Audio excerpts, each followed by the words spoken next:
ukiwa barabarani, basi namna yote ile unaweza kutusikiliza. Kuna Costa moja inaitwa Costa ile inaitwa jamani, imeisahau, lakini ni watu ambao wanatusikiliza sana. Wanasema yani sisi mpaka mnamaliza kipindi tuko na nyie, kwa sababu tunatoka na nyie Songwe tunaenda mpaka Mbeya, kote mnasikika vizuri. Tunarejea bado tuko na nyie. Kiukweli Mungu awabariki sana. Na huyo ni Konda, na Konda huyo tulikuwa tunaonana naye muda mrefu sana wakati nafanya kazi somewhere. Kwa hiyo sasa alivyoniona akasema Ted za miaka mingi, kiukweli bado mimi niko na nyie, naendelea kuwafuatilia. Safi sana baba. Tunawashukuru sana wote ambao mnatufuatilia. Waongezee sauti pia abiria hapo wakiuliza hii ni radio gani kabisa, waambie ni Sauti ya Ukombozi 92.1 Tunduma FM. Kipindi ni gani? Waambie Sauti ya Asubuhi. Na ni lini? Mwambie Jumatatu mpaka Ijumaa 12 asubuhi mpaka saa 4 asubuhi. Tunakuwa tunapusha. Sawa, magazeti ambayo tuko nayo, mimi niko na gazeti la Nipashe Mwanga wa Jamii, lakini niko na gazeti la Dira ya Mtanzania leo nitakusomea, na niko na gazeti la Mwanahabari, gazeti bora. Majira, gazeti huru la kila siku niko nalo mkononi, Mwananchi Tanzania pamoja na gazeti Pambazuko. Kuna mmoja ameniambia gazeti la chama, ameninongoneza. Tutaangalia muda. Tutaangalia muda, lakini kwa leo acha tusome magazeti ambayo nimekutajia. Sawa, lakini kwa kuanza sasa mimi nianze na gazeti la Mwanahabari, gazeti bora. Habari kubwa linaandika Bundi asalia Chadema. Bundi. Tusikia kwamba Bundi akilia anakuwa na hisi harufu ya nani, ya maiti. Wanasema hivyo. Aulali usingizi unajua. Mpaka asubuhi. Ni kulia tu. Alafu sasa cha ajabu huyu Bundi yeye anakujaga usiku tu. Mchana umuone. Ni usiku tu. Habari hii inaendelea kwamba katibu wa Chadema jimbo la Sumve Mwanza amtaka Heche kumuomba radhi. Amtaka Heche kuwaomba radhi wanachama kwa kuwaita mbwa.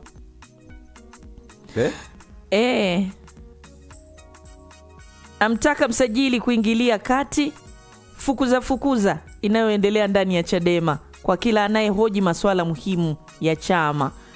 Amvaa Heche na kumtaka aache kugeuza chama mali yake, asema maridhiano ni muhimu kwa maslahi ya taifa.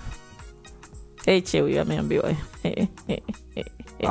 asigeuze chama kwa chako. Hapo kwa kuna Bundi. Baada amesalia hapo kuna Bundi kwa sababu unajua wiki iliyopita tulizungumza sana kuhusiana na Chadema na sarakasi ambazo zinaendelea ndani ya chama chao kabisa, na hasa ile swala ambalo linamhusu makamu mwenyekiti kwa maana ya John Heche ambalo anatajwa kwamba anatumia rasilimali za chama kwa manufaa yake binafsi. Kwa hiyo yamejitokeza makundi mengi sana hapa, viongozi mbalimbali wa Chadema, lakini pia hata wanachama wengine wamekuwa kitoka hadharani na kusema hayo. Moja kati ya masuala ambayo watu wanajiuliza ni kwamba mbona kama kwenye agenda nyingine waoni wakija front, sio? Lakini kukawa na jambo moja ambalo kidogo likaleta maswali na jinsi ambavyo Chadema pia na handle ili jambo.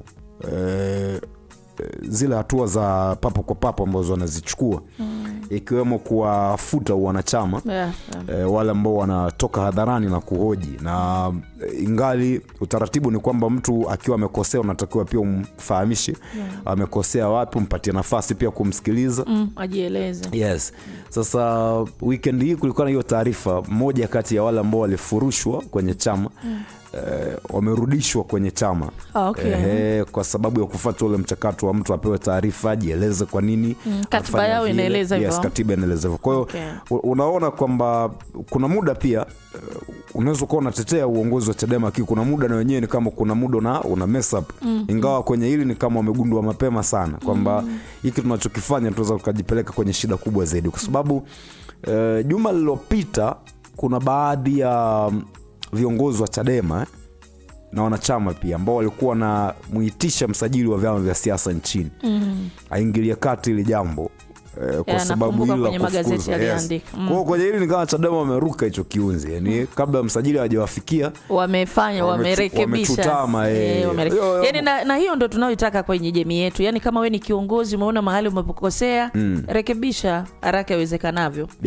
Muungwana wanasema kivuliwa nguo anachutama. Kwa hiyo kama wamechutama kwenye hili. Kabisa. Lakini ukirudi sasa kwenye kinachozungumzwa. Mimi bado nina wasiwasi nacho. Kwa sababu gani? Sisi hapa tuna kipengele kitovu cha hoja. Tunasema hatupachui mambo. Unazungumza kwa hoja.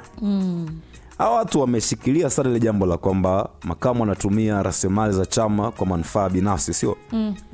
Hawaji na vithibitisho. Ndio hicho sasa na mimi nitaka niseme mbona tulivyohoji walivyohoji wanachama ama watu wengine kwamba ni shingapi ametumia. Kwanza zilipatikana shingapi zile tone na mpaka sasa hesabu yake inaonekana kupungua shingapi. Hawasemi.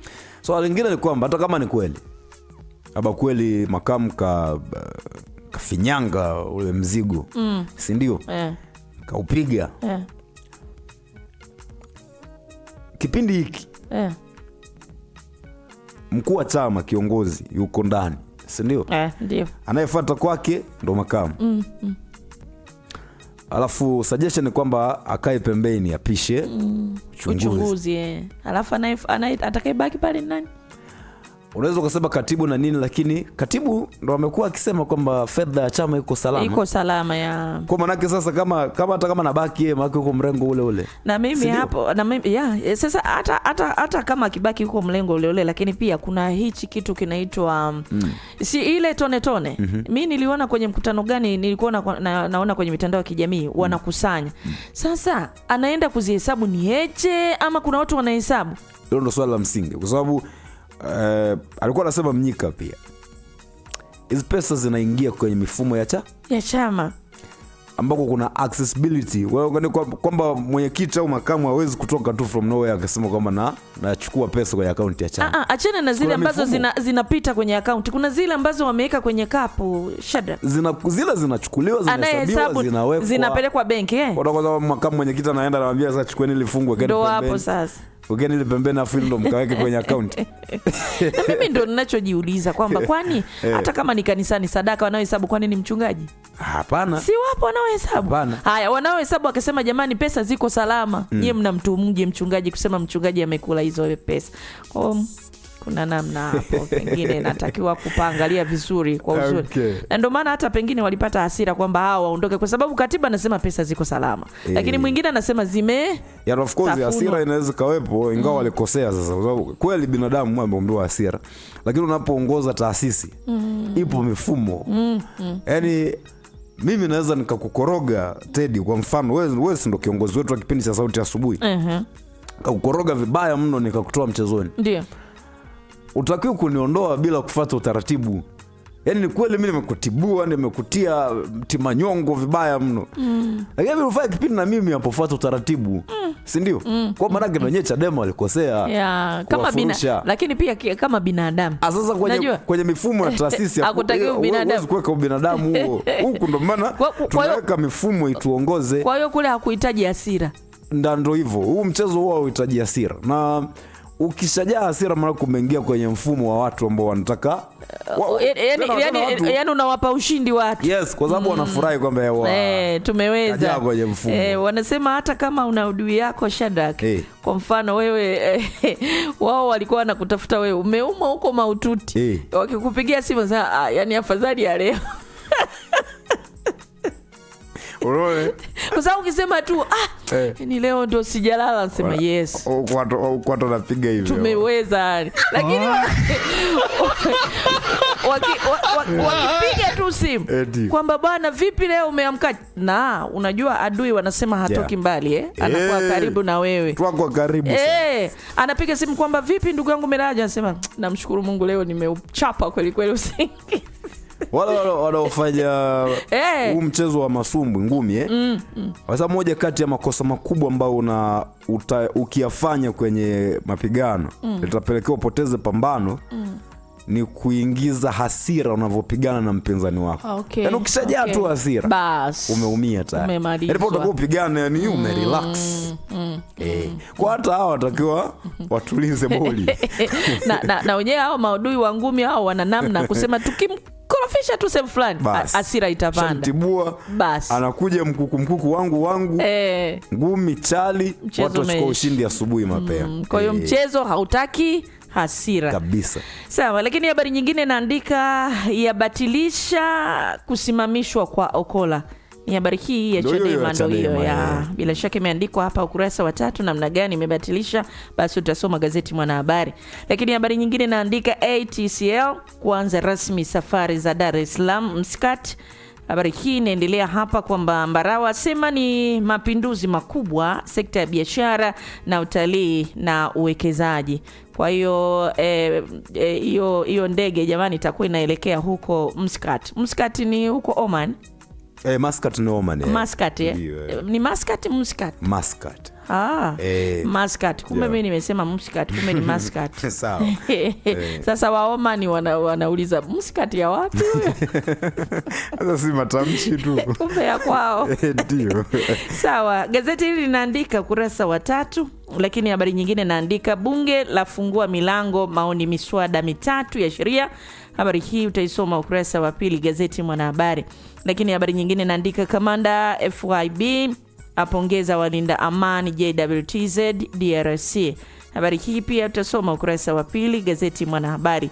Kwa leo gazeti hili linaandika hayo machache. Kwa undani zaidi jipatie gazeti Mwanahabari, gazeti bora. Ni gazeti Mwanahabari, gazeti bora kama ambavyo amesema hapo Ted. Mimi nikamata gazeti Pambazuko Jumatatu ya leo, wanaandika mgogoro wa uwekezaji wa dola za Kimarekani milioni 38 Zanzibar watishia. Mwekezaji anadai mradi wa hoteli ya kifahari Pongwe Bay uliozuiwa kinyume cha sheria, ataka suluhu mapema kabla ya kwenda kwenye usuluhishi wa kimataifa. Imekubu au mwekezaji baola kabisa, mamlaka zimemfanyia sivyo.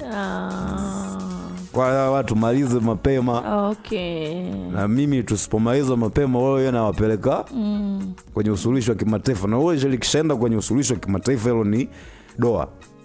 Ni doa kubwa kwa sababu kama viongozi wetu wanapambana kwamba wanavutia uwekezaji.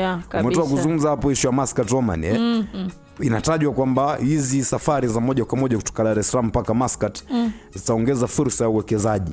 Sasa mtu anakujaje kuwekeza kata anasikia mwingine uko na mambo yanaenda tofauti. Kwa hiyo walimalize mapema. Kumbe tuseme kwamba amani na kutokuwepo kwa migogoro ni moja ya ongezeko la wawekezaji bila shuruti ama bila niseme bila nguvu. Hauhitaji kwenda kuwaomba.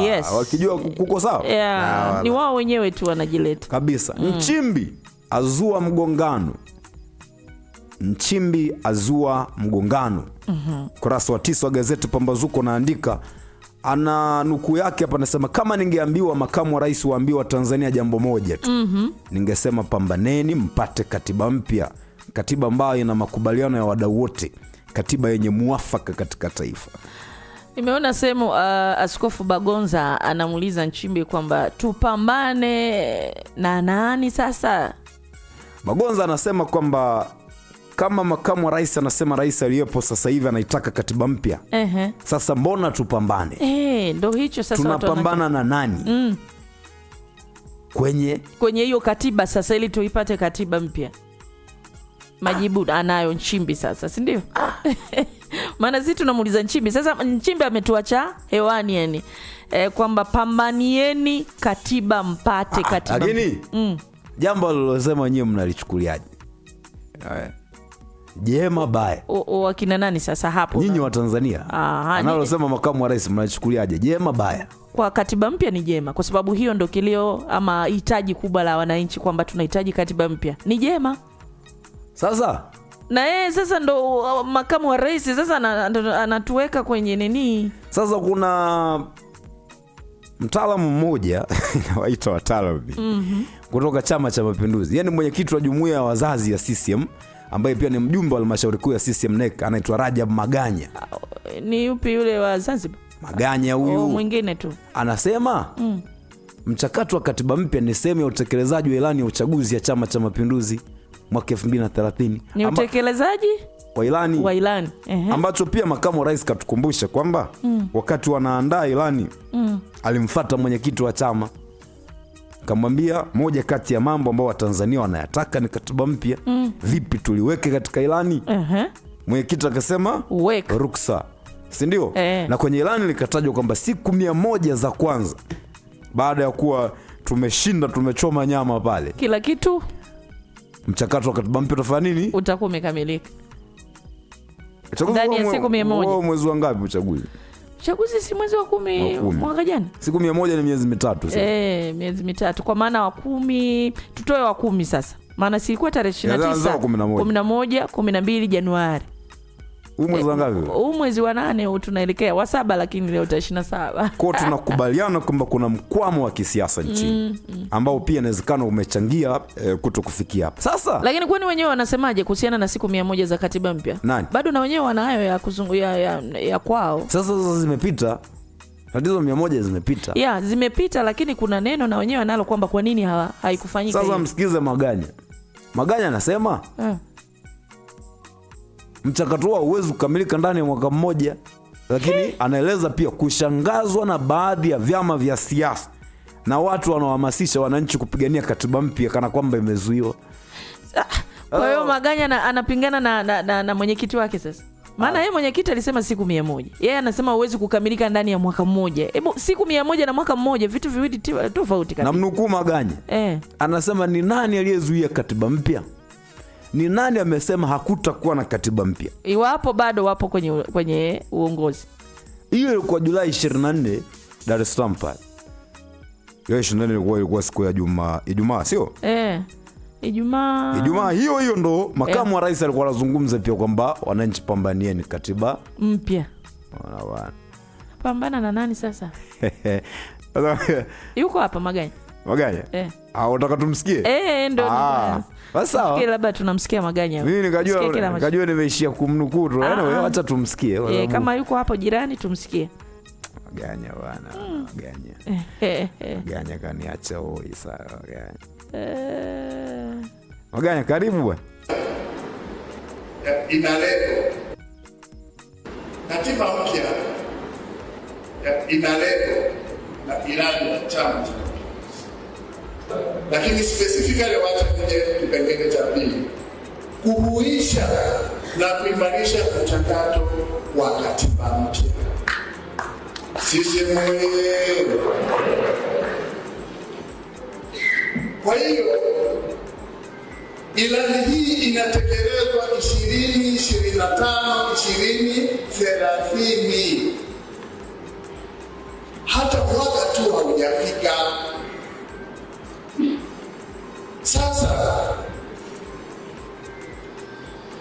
asitokee mtu au chama cha siasa kinahamasisha wananchi au Watanzania eti waipiganie katiba mpya. Katiba mpya imeisha sema inakuja. Kwani nani aliyeizuia hii katiba mpya? Umemsikia Maganya auliza kwani nani ambaye ameizuia katiba mpya? Kuna kibwagizo huko anasikia CCM oye. Sasa bwana. Anasema vyama inakuwaje vinaongea kama vile imezuiliwa. Lakini pia anasema mtu, si ndio? Ndio. Ukisikiza kauli ya makamu wa rais ni kama nakupa maswali kusema kweli. Kabisa. Pambanieni. Yaani kabisa.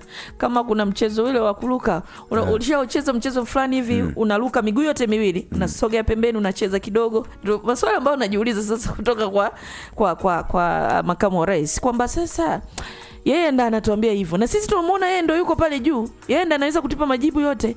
Anasema ametupa maswali ya kutosha. Anasema makamu wa rais kwamba katiba hii ambayo tuko nayo hii, rais mbinafsi ataikumbatia kwa sababu inampa mamlaka yasiyo na ulazima. Wewe. Sasa alafu yeye anaitwa nani? Yeye makamu wa rais. ambaye ni rais pia katika mazingira kama ambayo aliwahi kutukumba hapa 2022, manake yeye pia anaweza kukaa katika nafasi hiyo ya urais. Umeona bwana? Si hata kisafiri rais yeye anabaki hapo. Au tumsubiri rais asafiri alafu abaki yeye ndo. Haiwezekani hiyo. Hicho kitu hakiwezekani. Sasa nani atatujibu? Mheshimiwa Rais yeye anasema kama madai ya wenzetu ni katiba. Hakuna aliyekataa kurekebisha katiba ya nchi. Anasema nakumbuka niliunda tume ya haki jinai kaende kazunguka nchi nzima na kuniletea mapendekezo ya maboresho. Na katika kuyatekeleza yapo ya muda mfupi, muda wa kati, muda mrefu. Yaani muda wa kati na muda mrefu takriban 90% tayari anasema ameshatekelezwa tayari. Lililobaki ni suala la marekebisho ya katiba na pia litatekelezwa. Na anasema mkisoma ilani ya uchaguzi ya Chama cha Mapinduzi imeeleza kwamba ndani ya siku 100 tume itaundwa ili kuanza mchakato wa marekebisho ya katiba kabla ya kuingia kwenye uchaguzi. Ilikuwa kabla. Na watu wakapiga makofi. Kabla ya unataka kumsikia kidogo alichosema Mheshimiwa Rais? Makamu au rais? Niko na Mheshimiwa Rais kwa makamu shatoka. Okay, sawa, tumsikie kidogo. Shatoka, mimi nipo kwa Madam President. Nafikiri tunasikia wote wawili. Sasa hivi nipo kwa Madam. Basi twende kwa Madam. Makamu tushamnukuu sana. Basi sawa. Niko kwa Madam President. Twende kwa Madam. Kila ambacho aliwahi kusema kuhusiana na hili la katiba mpya. Ndio. Dai ya wenzetu ni katiba. Kama madai ya wenzetu ni katiba, hakuna aliyekataa kurekebisha katiba ya nchi hii, hakuna. Mnakumbuka niliunda tume ya haki jinai, ikaenda ikasoma Tanzania nzima na wakaniletea haya ndio wanayoyaona Watanzania. Nitaka tu isikie kidogo. Hapo wakati alikuwa azungumza na wazee Dar es Salaam ile. Baada amekuwa rais, kuwa rais. Shinda uchaguzi wa mwaka jana. Kipindi kile cha wazee wale wa Dar es Salaam. Ndio. Mbona kama mpeleka mbali sana kutoka kwenye uchaguzi Shadla? Tumekwama wapi? Na kutoka kwenye uchaguzi mpaka kwa wazee kwani hakuongelea hapo mpaka amekuja kuongea kwa wazee kuhusu katiba? Sasa wazee ilikuwa baada ya kushinda uchaguzi pale. Okay, akakusanya wazee wote wa Dar es Salaam uchaguzi, baada ya yale mavurugu ndo alikuwa anazungumza na wazee kama unakumbuka vizuri. Nakumbuka, sasa nakumbuka na nyingine ile alikuwa anazungumza na mimi nimeichota hii. Chukua hiyo sasa. Wewe twende na hii kwa sababu hoja si ile. Ndio nasema twende nayo. Inatosha hii. Inatosha. Ndio nauliza tumekwama wapi? Shada kisije kuelewa, kwa hiyo mbona hatujamsikia? Tunaishia hiyo. Tumekwama wapi? Mkwamo huko sehemu gani? Tunajikwamua vipi? Mimi najiuliza. Kutengeneza ile, si wanatengeneza wenyewe ilani ile ya chama. Kutengeneza ni jambo lingine na kuitekeleza ni jambo lingine. Na je, ukiwa umetengeneza ile ilani yao hiyo ya chama, ni lazima vitekelezwe vyote kwa maana ya kurasa wa kwanza mpaka wa mwisho, ama unaweza ukaishia tu katikati na mambo yakaenda? Sasa kwa nini uishie katikati? Ndio nauliza, nasema unataka utekeleze kwa sababu vipo katikati. Au kuna vingine unataka uruke. Unarukaje sasa? Unarukaje? Na maana vile vinaanza kutekelezwa ukurasa wa kwanza, wa pili, wa tatu, haitaki uruke. Ngoja nikwambie kitu kimoja. Uchaguzi, si ndio? Ni njia ya wananchi na serikali kuingia mkataba. Sawa sawa? Ndio. Sasa kwenye huu mkataba, chama chochote cha siasa kinacho hicho kitu kinaitwa political manifesto, ambayo ndio ilani ya uchaguzi. Tafsiri yake ni kwamba hii ndio inamvutia mtu wa kupigia kura. Ila tumbukize karatasi kwenye sanduku. Haswa. Maana kile ilani ndio mkataba wa wewe na mwananchi ambaye umeomba kura yake. Kilichopo kwenye ilani, hizo manifesto, ni mipango, mikakati, njia, ramani ya kupita ili tufike sehemu fulani ili kumnufaisha huyu aliyepiga kura yake. Niliwahi kusema siku moja hapa jambo moja. Kwenye social contract theory, arudi nyuma miaka ya zamani huko, inasemwa mwananchi, si ndio, anakubali kuachia haki zake za msingi kwa kiongozi. Lengo ni nini?